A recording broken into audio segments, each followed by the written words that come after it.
Ever work on helicopters, Frank? It was supposed to be a joke. The young Air Force pilot had been bragging about his aircraft knowledge when his car died in this nowhere town. But when the quiet mechanic's wrench stopped moving, when those weathered eyes looked up with a weight that silence couldn't carry, Lieutenant Morrison realized he'd just asked the wrong man the right question. Welcome to Human Stories.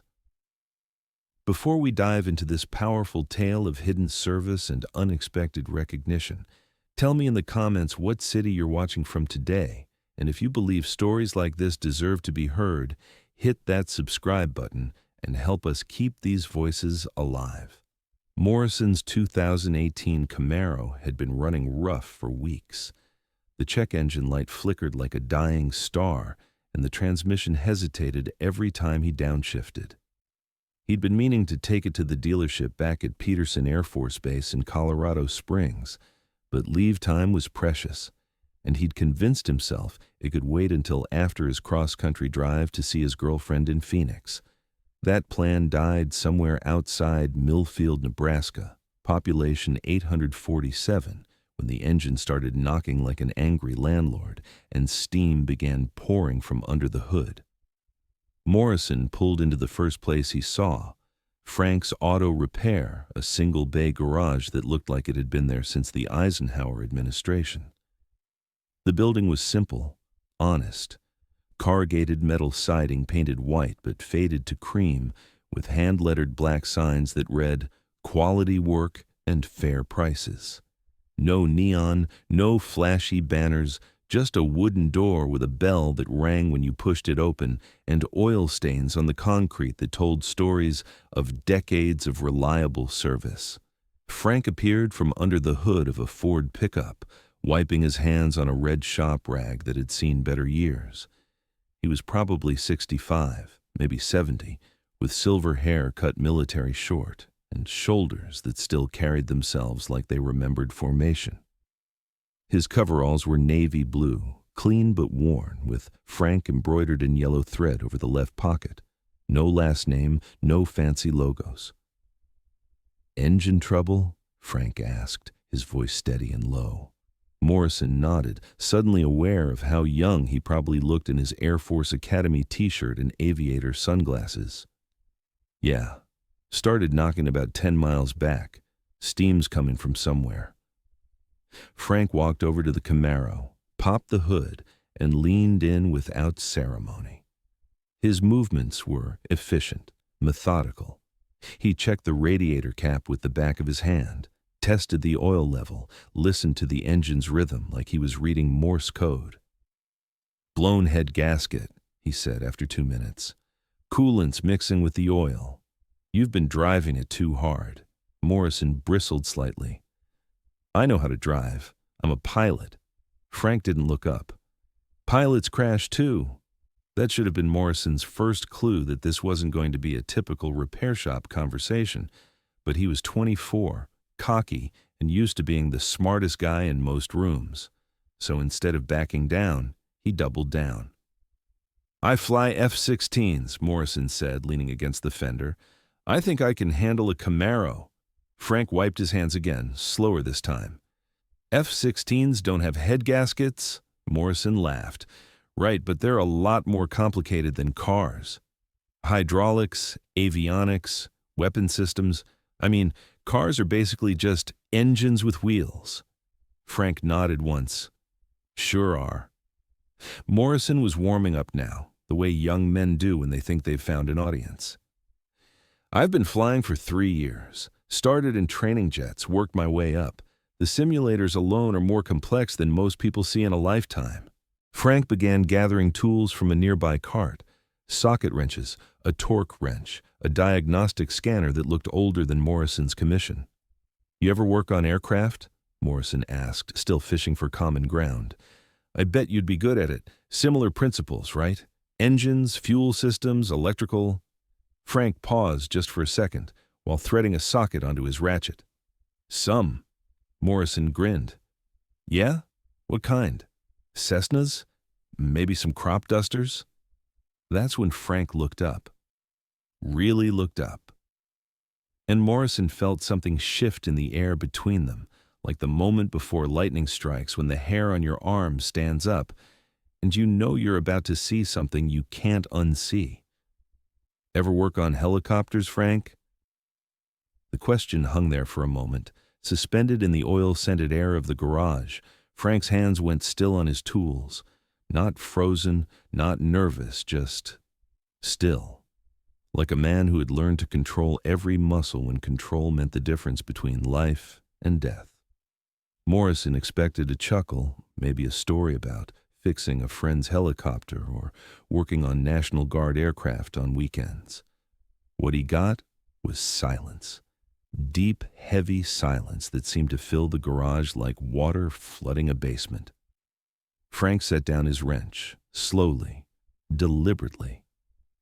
Then he looked Morrison in the eye with a steadiness that made the young pilot suddenly aware of how loud his own breathing sounded.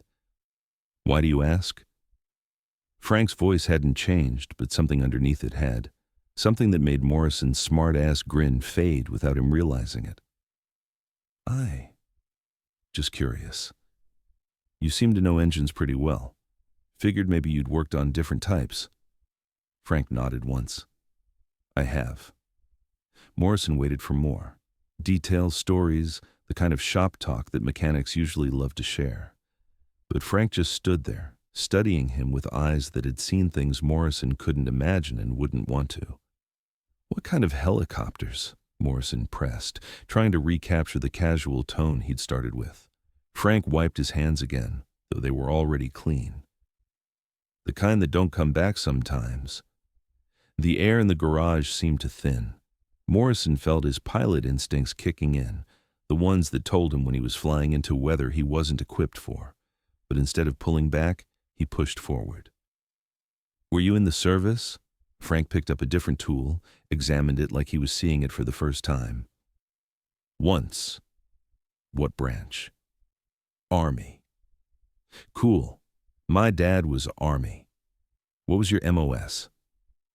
Frank looked at him again, and this time, Morrison caught something in those eyes. Not anger, not irritation, but a kind of measurement. Like Frank was deciding whether Morrison was worth the energy it would take to explain things he'd spent decades trying not to explain. "Crew chief," Frank said finally. Morrison's interest peaked. "No kidding?" "What kind of birds?" "Hueys mostly." "Vietnam?" Frank nodded once. Morrison's whole demeanor changed. Suddenly this wasn't just small talk with a small-town mechanic. This was meeting a piece of living history. His grandfather had been in Vietnam, had told him stories, but he'd never met a helicopter crew member who'd actually been there. "Wow, that must have been intense. How many missions did you fly?" Frank turned back to the Camaro's engine, but his movements had slowed. "Enough. I bet you have some stories. I mean, Hueys in Vietnam. That's legendary stuff. Apocalypse Now, Full Metal Jacket. Did it really look like the movies?" Frank's hands stopped moving entirely. He straightened up slowly, like a man whose back had carried weight for too many years, and looked Morrison in the eye again. "Son," he said quietly, "the movies got it wrong." Something in his tone made Morrison step back half a pace. This wasn't the friendly veteran conversation he'd expected. This felt like standing too close to something that could burn you. "I didn't mean—" "You asked if I ever worked on helicopters," Frank interrupted, his voice still calm but carrying an edge like a blade wrapped in velvet. "The answer is yes. I worked on them while they were shot full of holes, while they were on fire, while good men were bleeding out in the back because we couldn't land anywhere safe." Morrison's mouth went dry. Frank continued, his eyes never leaving Morrison's face. "I worked on them with shrapnel in my hands and my ears ringing from mortar rounds. I worked on them when the fuel was mixing with blood on the deck plates, and we had 30 seconds to get airborne before the entire LZ got overrun. The garage had gone completely silent except for the distant hum of the diagnostic machine. I worked on them when my pilot was unconscious, and my door gunner was dead, and I had to figure out how to fly a bird I'd only watched other men operate. I worked on them when pieces of the rotor assembly were held together with duct tape and prayers because we were 200 miles from base and running on fumes. Morrison tried to speak, but nothing came out. Frank picked up his wrench again, but didn't use it. So when you ask me if I ever worked on helicopters, Lieutenant, the answer is yes. I worked on them every day for 13 months in a place where helicopters went to die. I worked on them until my hands stopped shaking and started bleeding. I worked on them until I understood that machines don't fail. People do. Morrison swallowed hard. I'm sorry. I didn't know. Frank nodded slowly. You couldn't have. What unit were you with? Frank was quiet for a long moment, like he was deciding whether to close a door he'd accidentally opened. 1st Cavalry, Air Mobile, Dustoff missions mostly. Morrison's eyes widened. Dustoff. Medical evacuation. The helicopter crews who flew into hell to pull out wounded soldiers. The most dangerous job in the most dangerous war America had ever fought. How many? Morrison started, then stopped himself. How many what? How many men did you save? Frank set down his tools and walked to a workbench covered with parts and paperwork. On the wall above it hung a single photograph, 8 men in flight suits standing next to a Huey helicopter. They were young, sunburned, and grinning despite the dust and exhaustion visible in their faces. In the center, unmistakably younger but recognizable, was Frank.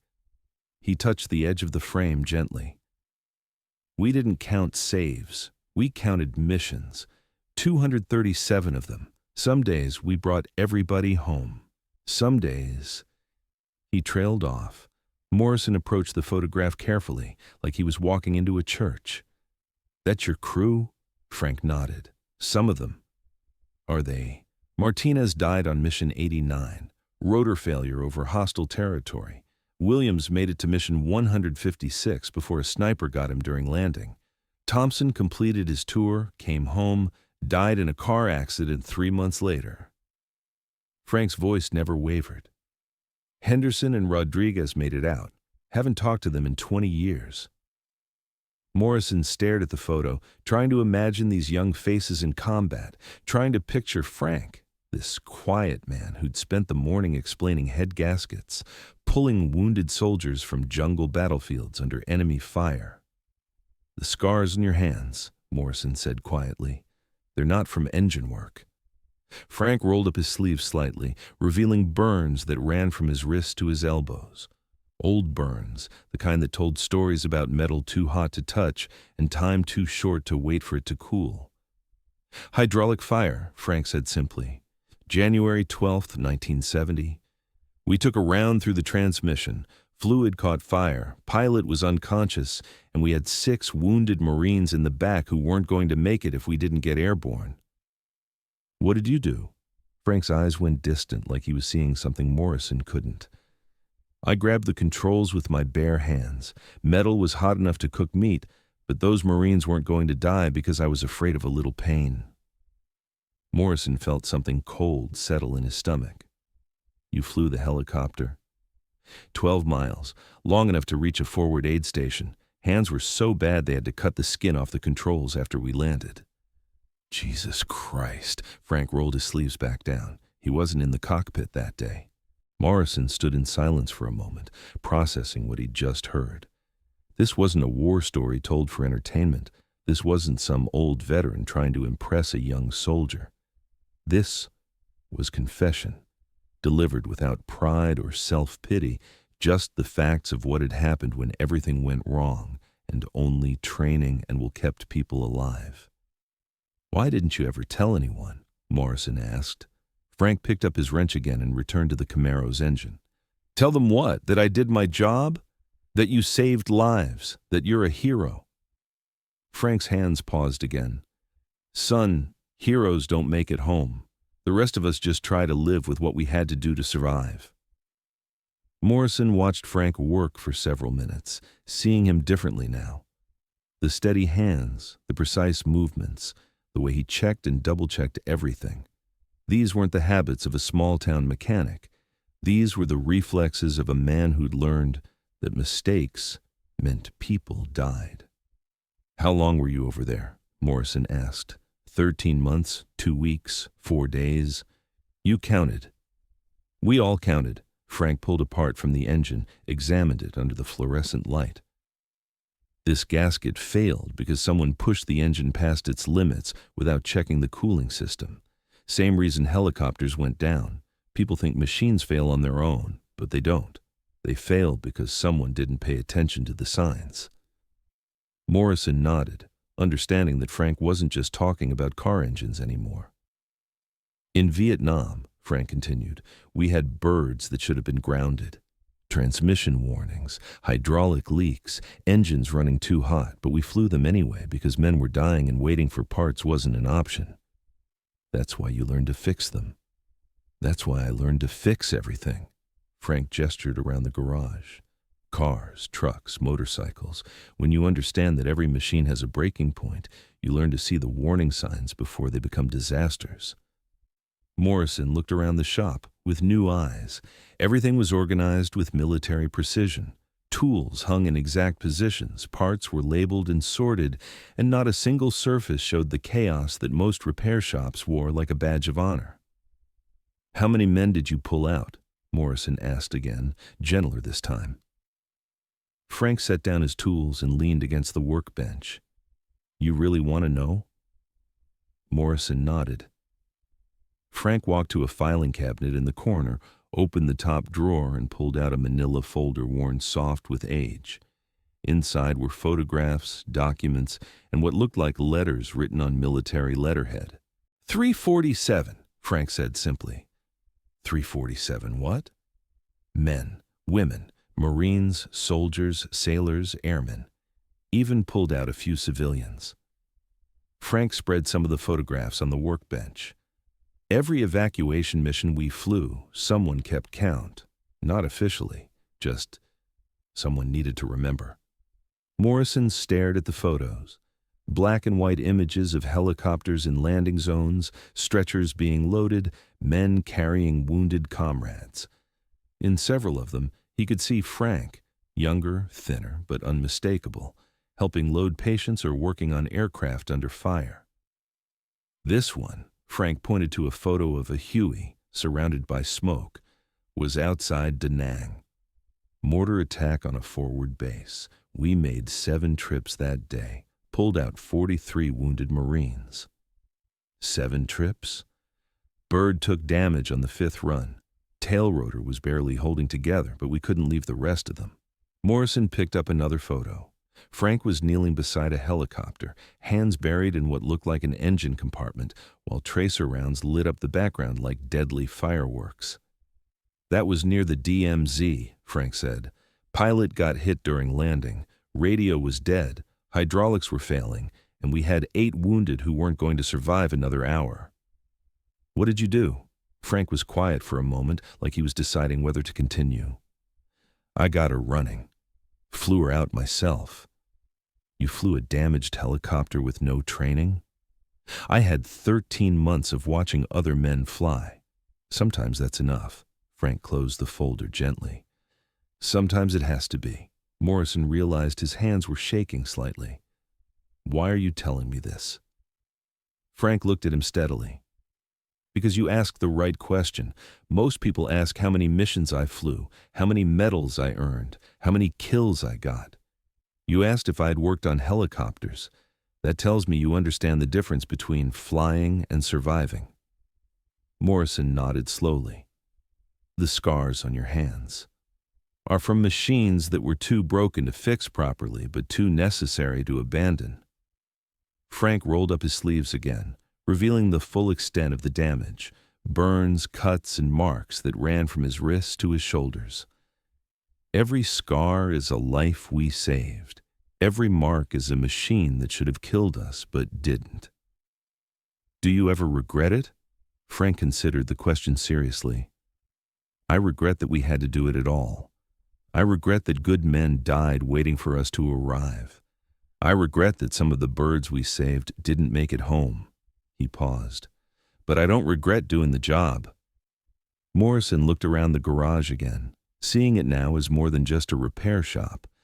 It was a place where Frank continued to fix things, continued to solve problems, continued to serve in the only way he knew how. Why didn't you stay in the military? Frank's jaw tightened slightly. Because after 347 saves, I started having dreams about the ones we couldn't reach, the missions we didn't get called for, the sounds of men dying in places we couldn't land. Morrison didn't know what to say to that. Frank continued. So I came here. Bought this place with my discharge pay. Figured I'd fix things that don't bleed when they break. But you still fix things. Yeah, different things, safer things. Frank picked up Morrison's keys. Your car will be ready tomorrow afternoon. Head gasket job takes time to do right. Morrison nodded, but didn't move to leave. Frank? Yeah? Thank you for your service, for what you did over there. Frank studied him for a moment. I didn't do it for thanks, Lieutenant. I did it because it needed doing. Morrison left the garage that afternoon feeling smaller and larger at the same time. Smaller because he'd realized how little he actually knew about sacrifice, and larger because he'd met someone who embodied everything he hoped to become as an officer. That evening, he called his girlfriend in Phoenix and told her he'd be delayed a day. Then, he called his grandfather, the one who'd served in Korea, and asked him a question he'd never asked before. What was it really like? The next day, Morrison returned to Frank's garage to pick up his car. The Camaro ran perfectly, better than it had in months. Frank had replaced not just the head gasket, but several other parts that were wearing down, parts Morrison hadn't even known were problems. What do I owe you? Morrison asked. Frank handed him a receipt. The labor charge was exactly half what Morrison had expected. That's not enough, Morrison protested. Frank shrugged. It's what the job was worth. Morrison pulled out his wallet, but Frank held up a hand. Payment's already been made. What do you mean? Frank pointed to Morrison's uniform shirt where his pilot wings caught the afternoon light. You're still serving. That's payment enough.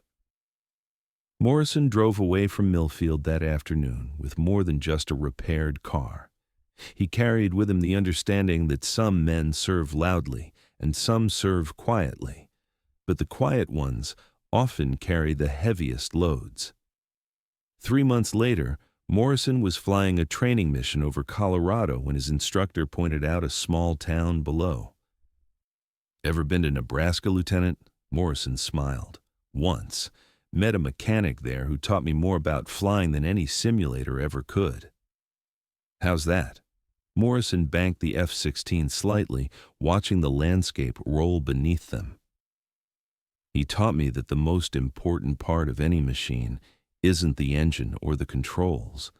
It's the man operating it, and that the best operators are usually the ones who don't need to tell you how good they are.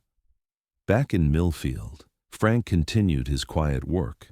Cars, trucks, tractors, anything that needed fixing and deserved saving. He never spoke about Vietnam again, never showed the photographs to another customer. But sometimes, late in the evening when the garage was closed and the town was asleep, he'd sit in his office and look at the pictures of young men who'd trusted him to bring them home. And he'd remember that fixing things, whether they had wings, wheels, or hearts, was the only mission that ever really mattered. Some heroes wear medals, others wear coveralls and keep their stories locked away with their tools. Frank chose the coveralls, chose the silence, chose to serve without recognition, because some men don't need the world to know what they've done. They just need to know they're still doing it. So I ask you, have you ever met someone like Frank? Someone whose hands told stories they never would? Someone who served quietly, sacrificed silently, and continued fixing things long after the war ended? Share their story in the comments. Say their name.